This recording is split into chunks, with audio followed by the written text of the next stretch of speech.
but it's something that is unique to a specific period of a bull cycle. And we're no longer in that. And the Fed has made sure of that, right? We're no longer in this bull cycle because the Fed is drastically trying to curb inflation.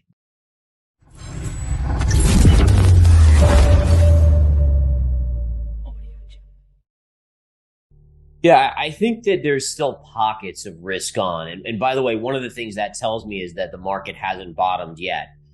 When you still see that kind of stuff going on, it tells you that you don't have absolute fear and panic yet in the NFT world, in the crypto world, in the stock market. And so I think that for the most part, it shows that there's still intrigue in the NFT world, but ultimately we still haven't hit bottom. Yeah, so that's kind of where I'm leaning to. And it's not to say that the NFT world can't mature into that quality market, but right now it's such an illiquid market, and you get so many of these type of things where people launch NFTs, then they arrange for other people to pay, this price, and then the public doesn't know about it. And then a lot of pumping goes on, and then those people end up selling it for even higher. And it's just too much of a shady. It kind of reminds me of like the Wolf of Wall Street 1980s kind of shadiness that was going on there, where it was a lot of pump and dumps going on. And so I think there's quality there in certain ways. I just don't think for an average investor, there's enough knowledge about it to make good informed decisions.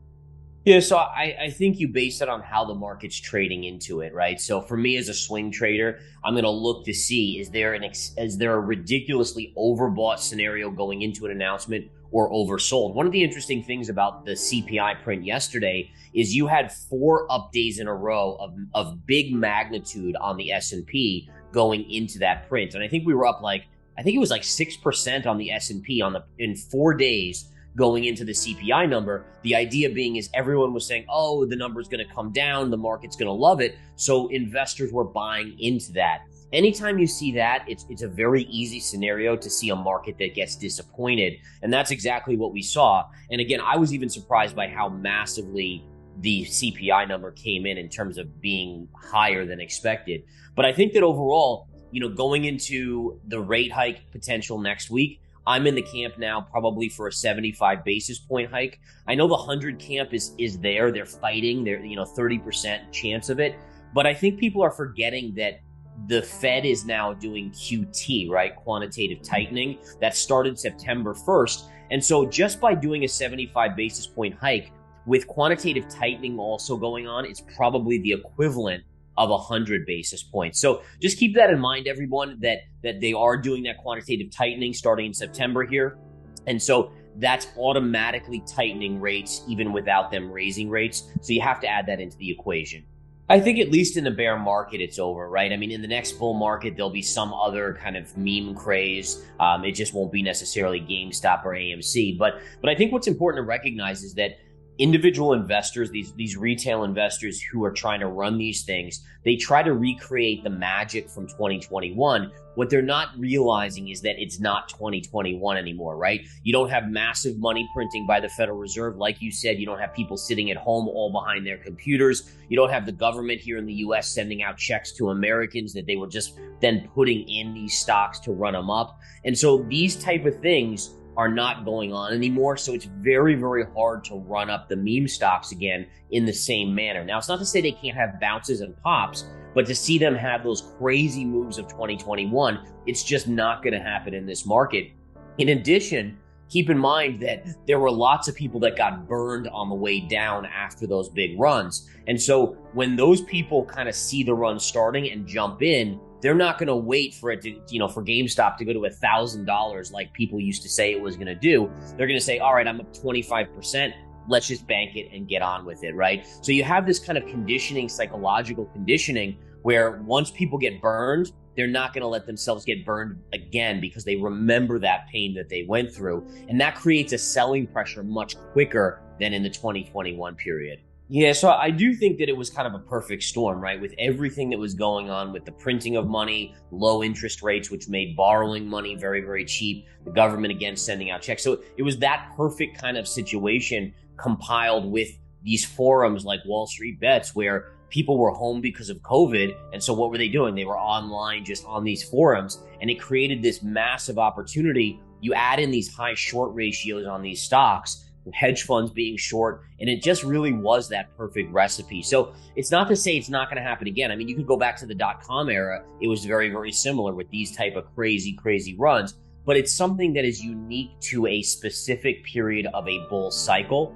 And we're no longer in that. And the Fed has made sure of that, right? We're no longer in this bull cycle because the Fed is drastically trying to curb inflation.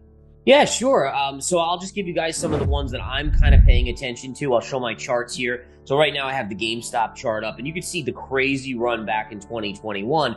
And then kind of every pop has been a little lower, which is that psychological nature of investors to say, oh, I don't want to wait around too long and get caught holding the bag. So I'm going to sell a little bit lower. But so what I'm doing in this environment is being super careful, right? It's a very risk adverse environment. I'm looking for high quality names that are discounted, that pay like a good dividend. And again, it's not a small cap, but I do want to mention here, like GSK is one of my favorites right now. If you look at this chart, it fell off a cliff down from like $45 in the last month or so, down to about $31.28. And this pays about a 7+% dividend. So, for me, I look at this and I say, okay, you're at this beautiful double bottom support right from over here in 2020, the 2020 lows. So I know I have technical support. In addition, it's down and it's oversold. It pays that dividend of 7%. So I have like a cushion of 7% in case it still drops more. Those are the types of things I'm looking for. I also think there are some other opportunities out there, like a WBD is kind of interesting to me, where you have this Warner Brothers Discovery. We know HBO Max merged with Discovery.